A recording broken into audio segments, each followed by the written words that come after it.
Bom, nós temos algumas perguntas aqui que vocês mandaram para nós e a gente vai passar a bola para o senhor. Joia. Bom, a primeira pergunta que está aqui é como aprender a ser um líder fiel, mesmo no pouco e contudo parecendo estar contra? Como aprender? Esse tempo atrás eu estava conversando com um amigo meu. Nós estamos fazendo planejamento aqui na igreja, em nossas igrejas aqui. E conversando com um amigo meu pastor sobre isso, sobre como planejar, como fazer, como desenvolver.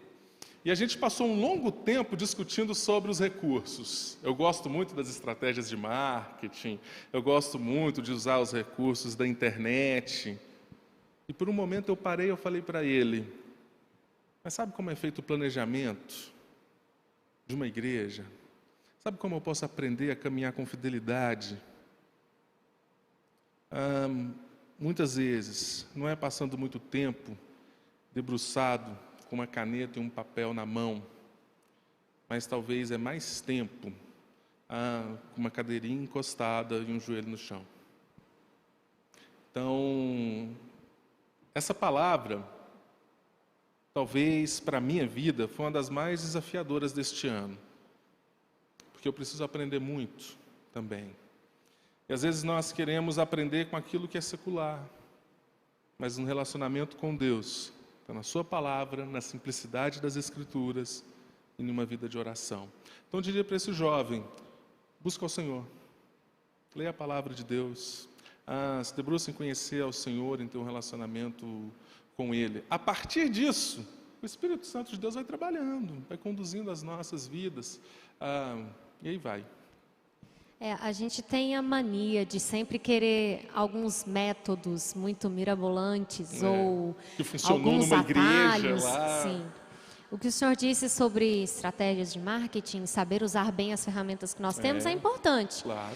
Mas isso não é o fundamental, né? Então, a boa oração Primeiro, e Bíblia, que é a origem de todas as coisas. Davi tinha as ferramentas que ele sabia utilizar. Né? Se você sabe utilizar bem as ferramentas de marketing e tem um domínio dessas ferramentas, use essas ferramentas para a glória de Deus. Você falou, você é da área contábil. Use as ferramentas que você aprendeu para a glória de Deus. Tem os meninos do esporte, da música, que sabem mexer nas redes sociais, o Jota que mexe na internet. Comece a usar aquilo que Deus colocou em suas mãos primeiro, né? Porque Deus está habilitando as nossas vidas dia após dia. A próxima pergunta está aqui. O senhor falou dos jovens aprenderem com os líderes que Deus colocou em sua vida e não apenas com os bons teólogos que Ele permitiu estarem na internet. Qual a recomendação o pastor faz para o jovem que está em uma igreja na qual os líderes são dotados de pouco conhecimento? Qual deve ser a relação do jovem com esses líderes? Ame o seu líder. Ame o seu líder. Encoraje. Dê bons livros. Ore por ele. Agora, eu não estou dizendo líderes simples em conhecimento não são líderes que falam heresia. É diferente uma coisa da outra. Homens que estão distorcendo a palavra de Deus é diferente de homens que têm um conhecimento simples da palavra de Deus. Às vezes nós vemos homens tão simples, pregações simples do Evangelho de Cristo Jesus, em tantos lugares no Brasil. Precisamos encorajar. Se você sabe, se você gosta de ler, se você é dado à leitura, a conhecer, encoraje o seu pastor, encoraje o seu líder, dê bons livros, né? Black Friday da Fiel está aí, gente, aproveita, pode...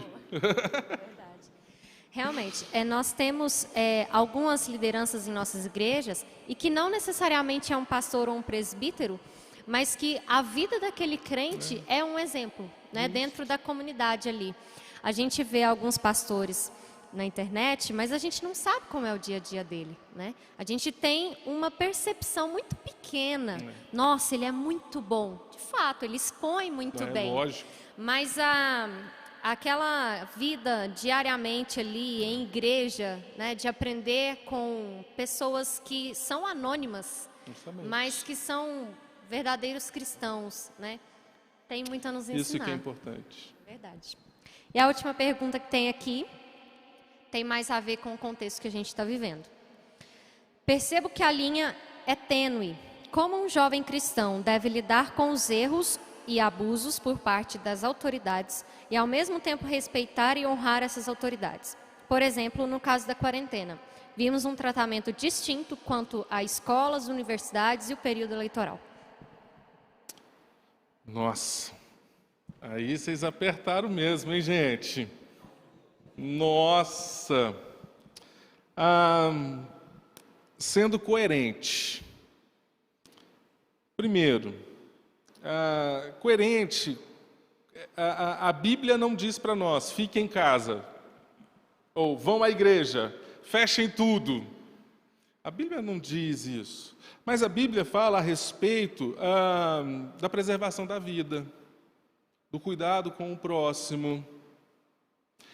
Nós precisamos ser coerentes com o que nós acreditamos no cuidado com o próximo.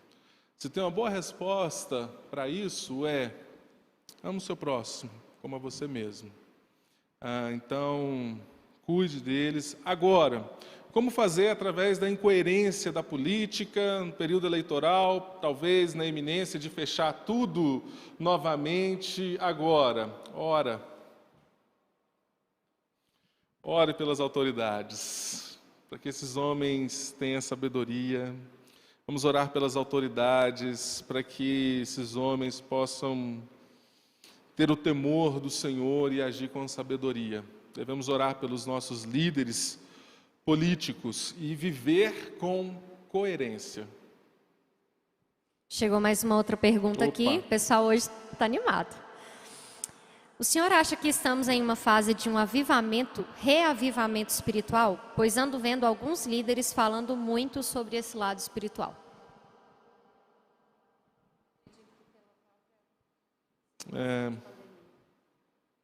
Com certeza. A gente tem que pensar qual foi o grande referencial de grandes avivamentos no mundo e na história. O referencial de grandes avivamentos eram vidas sendo salvas. Um grande avivamento na Europa, no começo da Reforma Protestante, pessoas se convertendo a Cristo Jesus. Um grande avivamento na África, e a gente vê os vídeos de Billy Graham, aquelas multidões, pessoas conhecendo a Cristo Jesus, a graça de Deus alcançando pessoas. Isso é avivamento. Primeira coisa que nós devemos ter em mente é o que é um avivamento, né? E a gente pensa, confunde isso. Despertar da igreja para uma vida de oração, estarmos alertas, atentos. Confesso que acho que a pandemia convidou a igreja para um tempo de oração e que agora, neste tempo, corremos o risco de algumas igrejas estão se esfriando completamente, por conta do distanciamento e tantas outras coisas, porque não viviam de forma saudável. Creio que nós podemos viver um despertar para aquilo que é importante, para aquilo que nós devemos focar as nossas energias, as nossas forças. Creio que nós estamos aprendendo o que é prioridade para a igreja e para as nossas vidas nesse tempo. E se o resultado, com certeza, vidas sendo salvas, eu acredito em um avivamento, mas isso Deus ele sempre está fazendo ao longo da história. As igrejas precisam de seus jovens neste momento atual? Até onde vai liderar com coragem? Precisa. A igreja precisa, sempre precisou. Deus escolheu a juventude, jovens, porque são fortes. Até onde vai liderar com coragem? O que ele quis dizer com esta pergunta? Talvez liderar com coragem, talvez. Se for preciso, você passa por cima da liderança da sua igreja, naquilo que você entende que tem que fazer, e o conselho, a diretoria da sua UMP e vai embora. Não, isso não é liderar com coragem. Isso é ser estúpido. Liderar com coragem não tem limites quando se dá através de uma vida de oração, conhecimento da palavra de Deus, vivendo em unidade na igreja. Vai cada vez mais profundo nisso. Bom, não chegou mais nada aqui para Joia. nós. Então, muito obrigado pelas Muito obrigado, respostas. pessoal. Deus abençoe vocês, viu? Um abraço. Amém. Vou chamar de volta os meninos que vão dar continuidade no louvor.